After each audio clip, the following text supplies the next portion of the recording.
오늘 이야기는 여러분들이 많이 들었던 이야기입니다. 목자들이 밤에 양떼를 지키고 있었습니다.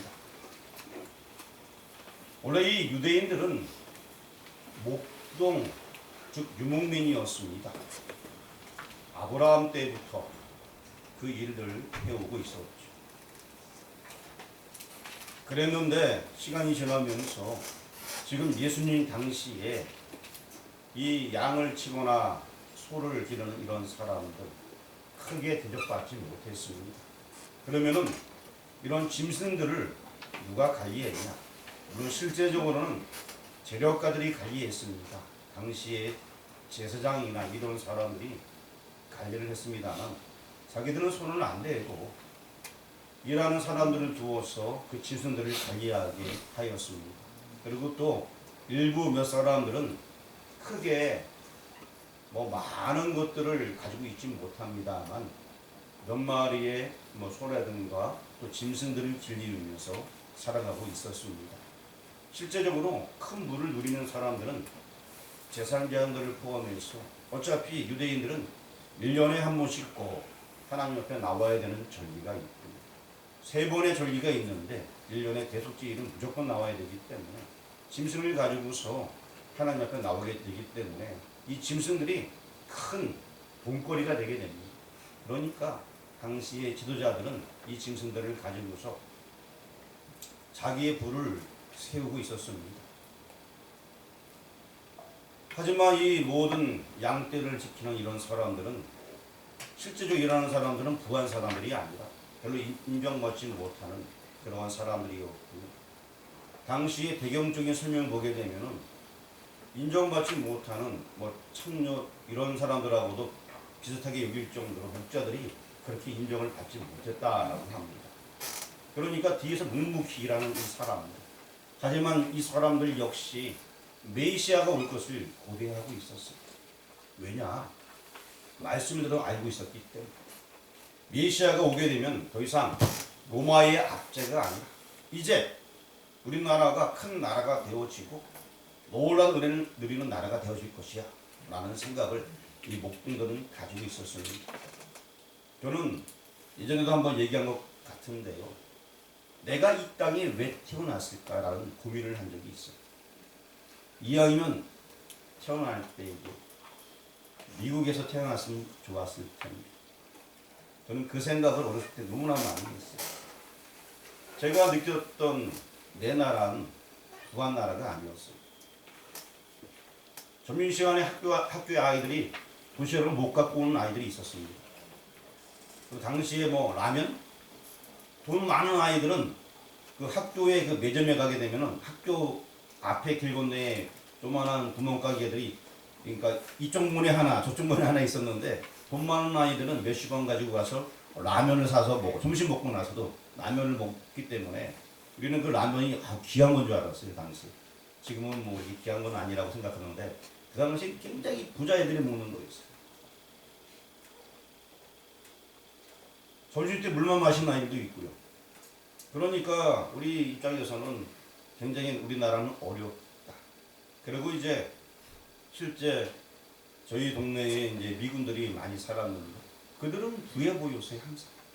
그리고 한국 사람들이 지나가면은 먹을 것을 던져주고 그냥 차고 가면서 던져주고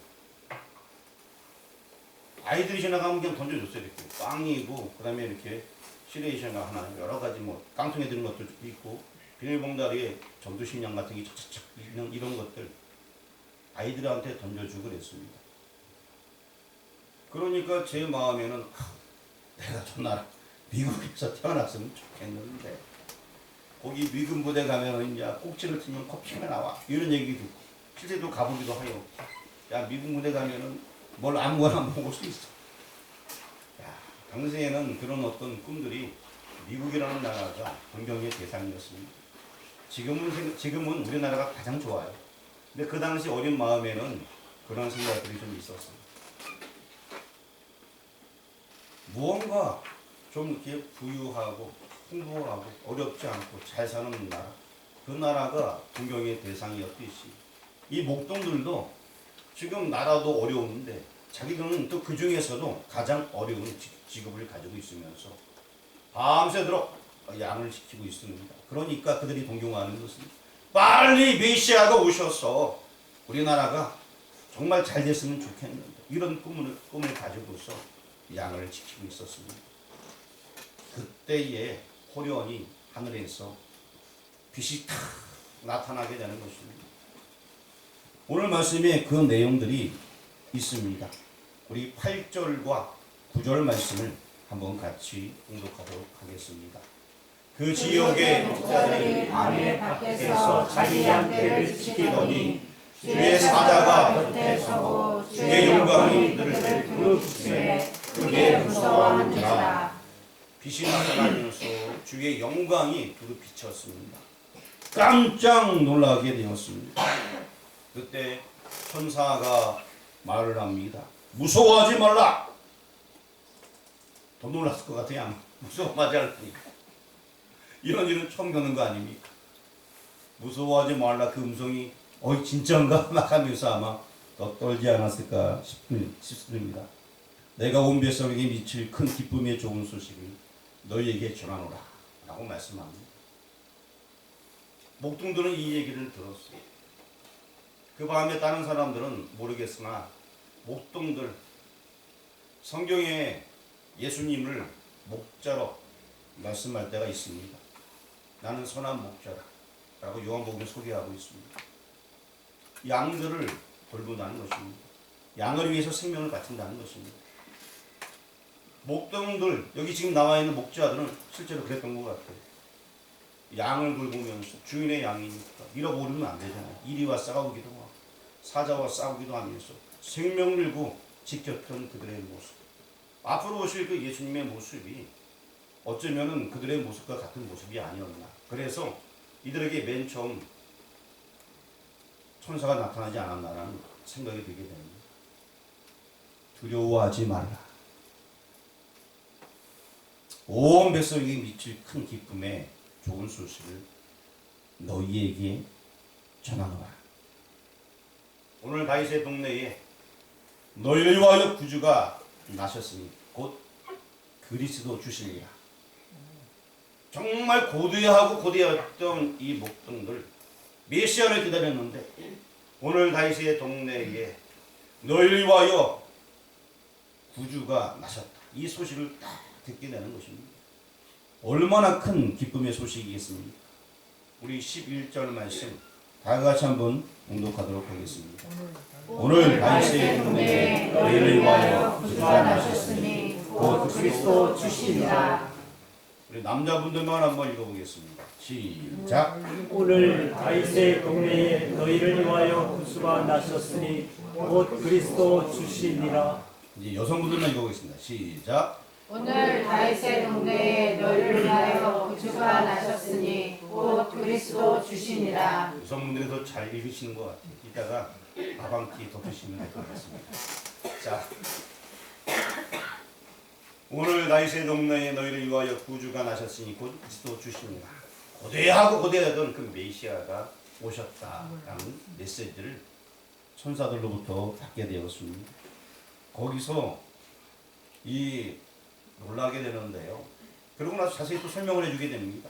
강보에 쌓여 놓여있는 아기를 가서 보라 라고 얘기해 줬어요.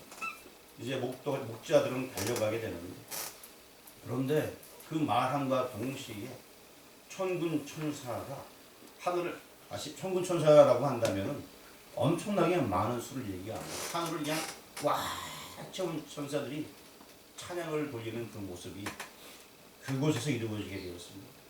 목자들이 양을 지키던 그때에 호련히 수많은 천군 천사가 하나님을 찬송합니다.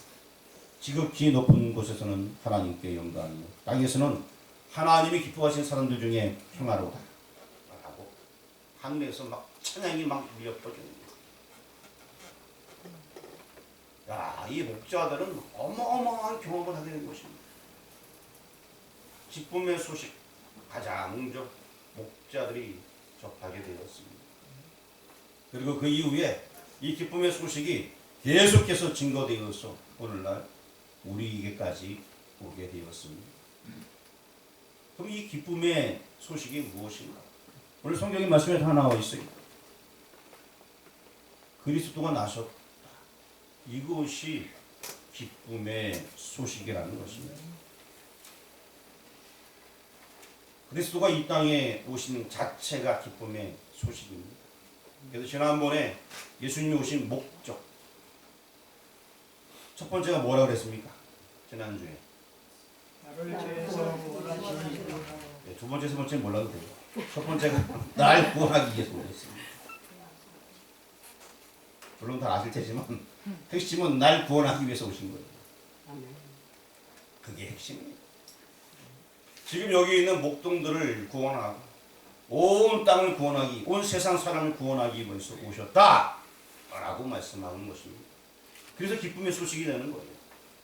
날 구원하기 위해서 오셨다. 이 구원이란 무엇인가? 우리가 두 가지로부터 크게 구원 얻을 수 있습니다. 첫 번째 따라 하시길 바랍니다. 죄로부터 구원. 죄로부터 구원. 두 번째는 죽음으로부터 구원. 죽음으로부터 구원. 자, 다시 첫 번째 뭐라 그랬습니까? 죄로부터 구원. 두 번째는 죽음으로부터 구원. 자, 구원이란 두 가지가 있는데 죄, 그다음에 죽음, 여기서 구원 받는 거야. 여 사람한테 얘기해 주세요. 시작.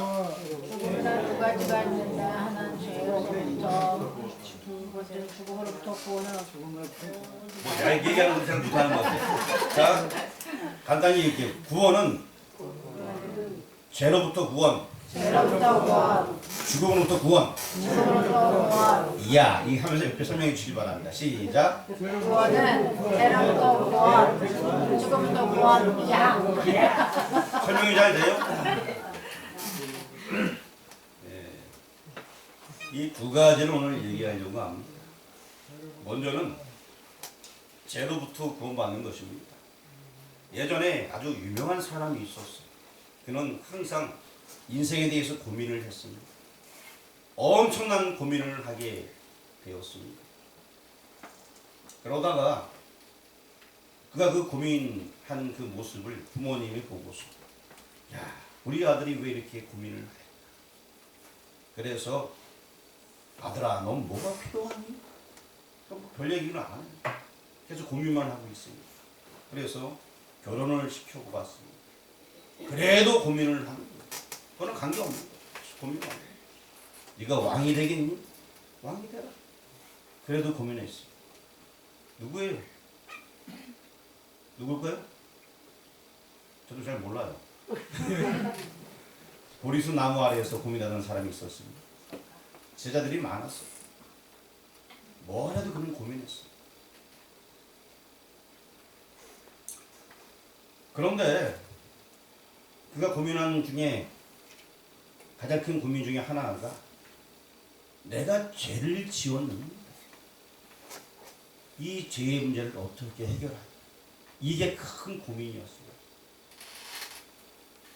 죄를 지었는데 내가 죄를 짓고 싶어 지은 것이 아니라 때로는 지금도 내가 부모님의 마음을 아프게 하고 있고 내가 고민한 것 때문에 난 고민할 수밖에 없고 그리고 또 어떤 일을 할 때에 이 사람들한테 이익이지만 상대방한테는 좀 불이익이 갈 수도 있고 자기로 인하여서 이런 여러 가지 고민이 막 쌓여 있는 거예요.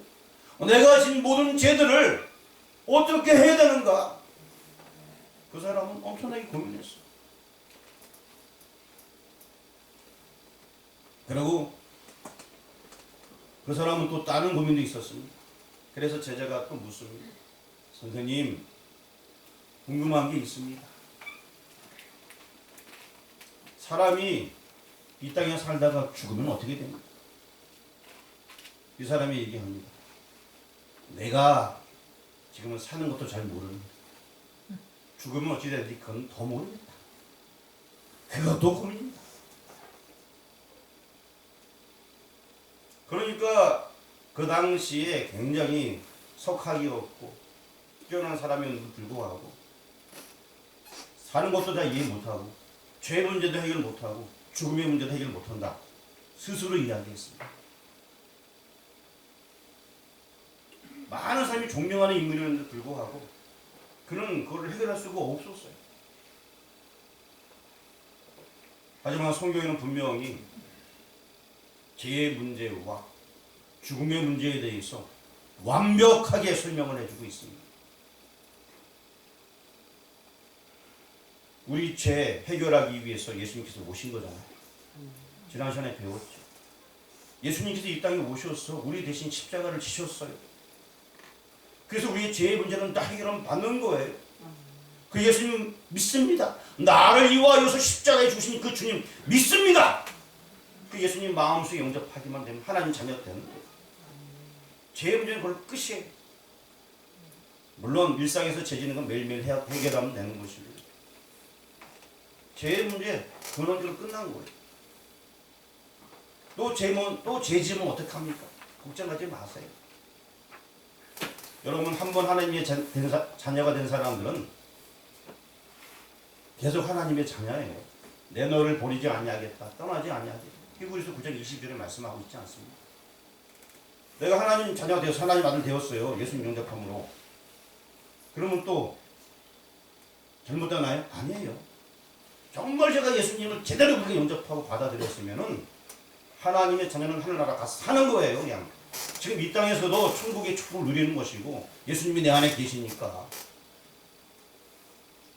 죄의 문제는 끝. 자, 따라가시길 바랍니다. 죄의 문제는 끝. 예, 예수님 믿으면 끝납니다. 예수님이 대신 죽으셨잖아요. 십자가에서. 지금 12월 20일 예수님이 이 땅에 오셔갖고 사람의 모습을 오셔갖고 지하 없으신 그분께서 나중에 성인이 되셨을 때에 우리의 죄를 이해해서 십자가에서 대신 죽으셨어요. 성경 곳곳에서 우리가 잘못하게 되면은 짐승에다 죄를 전거하고 제사를 드려라 라고 구약 내내 얘기했어요. 그러면은 너희 죄가 해결된 것처럼 여겨주겠다. 근본적으로 해결된 건 아니지만 구약 성경에는 모든 죄를 짐승에게 제사장이나 이런 사람들은 소를 갖고 잡고 그 머리 안수에서 죄를 다 정화시켜서 대신 그가 소가 죽는 거예요. 대신 양이 죽는 거예요. 대신 염소가 죽는 거예요. 비둘기가 죽는 거예요. 내 죄 때문에. 하지만 그게 완벽하지는 않았다는 거예요. 완벽하신 분이 오시는데 그분이 메시아이신 예수님이다. 그 사실을 믿기만 하면 우리가 죄로부터 자유합니다. 두 번째는 죽음의 문제입니다. 첫 번째 무슨 얘기했죠 지금? 죄. 두 번째는 죽음. 예, 죽음. 사람들은 이 죽음 때문에 너무나 많이 고민하게 됩니다. 아까도 얘기했듯이 사람이 죽으면 어떻게 됩니까? 여러분 예수님 믿지 아니하는 타 종교 가서 한번 물어보세요. 죽으면 어떻게 됩니까? 우리나라 종교가 불교라고 하는데요. 영생 뭐라고요? 극락왕생인가? 여러분 원래 불교 성지로 한번 가보신 분 계신가요? 모든 경에 불교 경에는 천국이라는 용어가 없습니다. 아예 없어요. 아예. 영원히 산다는 개념이 없어요. 물론 윤회에서는 있습니다. 여러분 태어났을 때 개로 태어나고 싶어요? 같이 태어나면? 똥개로 태어나고 싶어요? 여러분 다시 또 태어나게 되면 개미로 태어나고 싶어요? 가다가 밟히고 싶어요? 여러분 태어나면 다시 태어날 때 나무로 태어나고 싶어요? 아무 때나 싹 베어지는 나무? 우리는 그렇지 않습니다. 우리는 특별한 존재예요. 하나님께 생명을 받아가진 특별한 존재입니다. 우리에게는 영원한 세계가 있어요. 그걸 가르쳐 영생이다 라고 표현하고 있습니다. 영접하는 자, 그 이름을 믿는 자들에게는 하나님의 자녀가 되는 권세를 주셨습니다.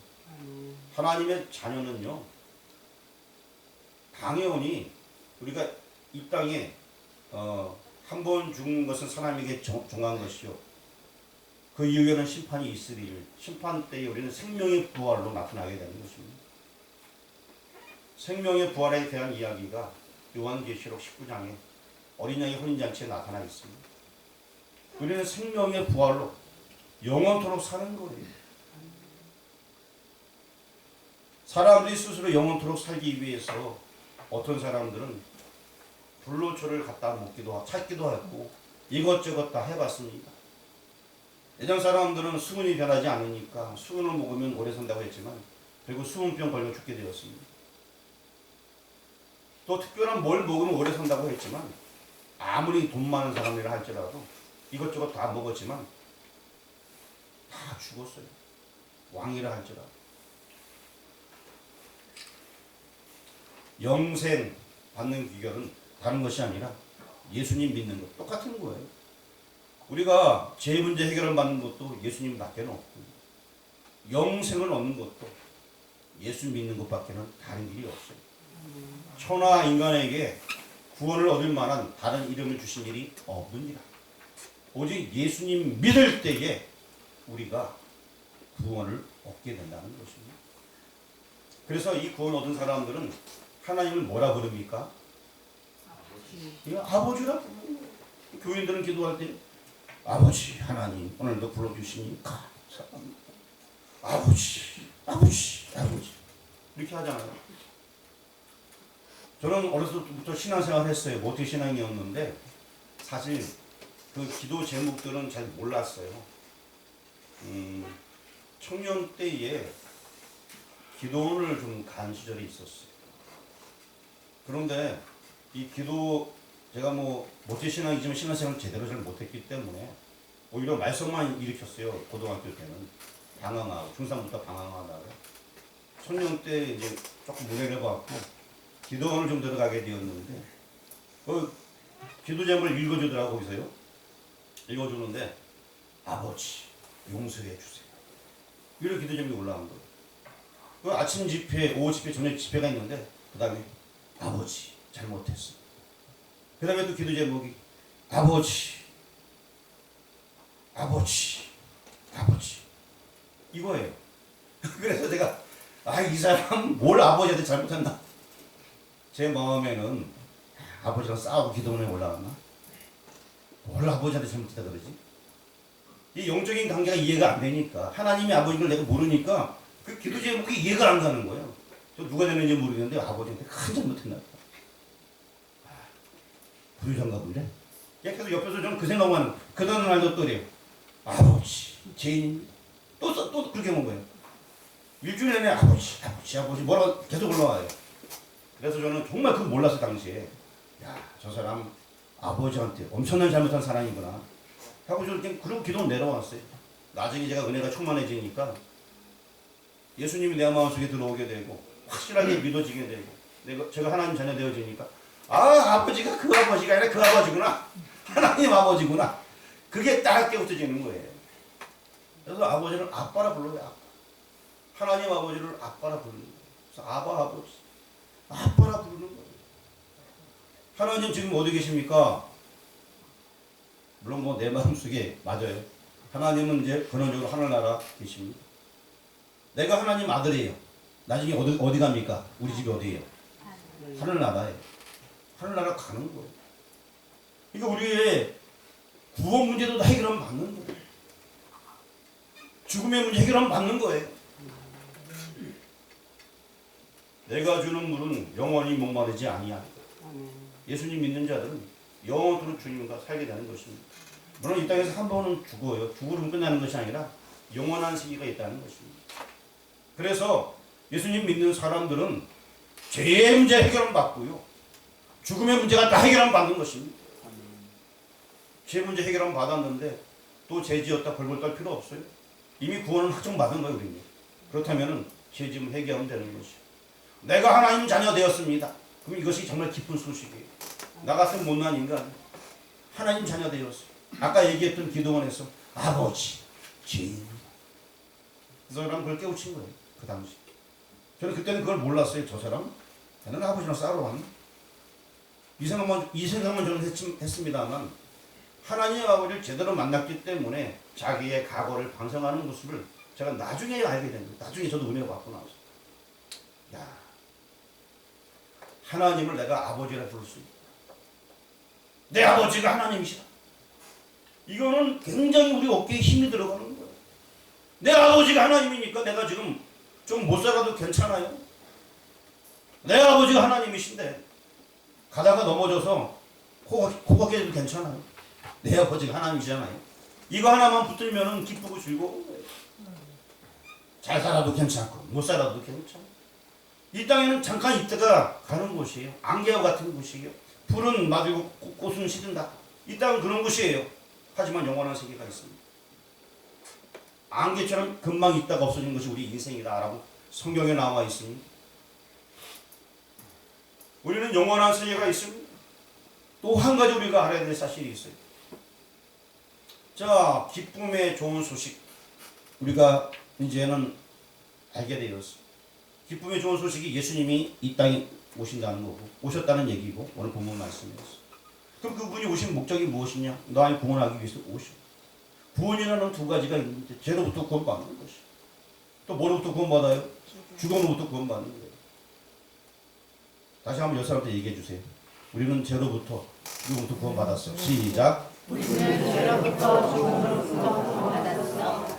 예, 그거 얘기 잘해 주시고요. 혹시 모르는 사람 있을까 봐. 다 얘기됐죠? 예. 모르는 사람 있으면 눈 보고 얘기해. 눈 보고. 자, 다시 한번 시작. 우리는 죄로부터 죽음으로부터 구원받았어. 예. 그럼 마지막으로 우리가 할 일이 있습니다. 야, 여기 이 목자들이 어떻게 했을까요? 이 기쁨의 소식을 혼자만 알고 있었을까요? 나 혼자만 알아야지. 예수님께 경배하고 나 혼자만 간직해. 기쁜 소식. 그랬을까요?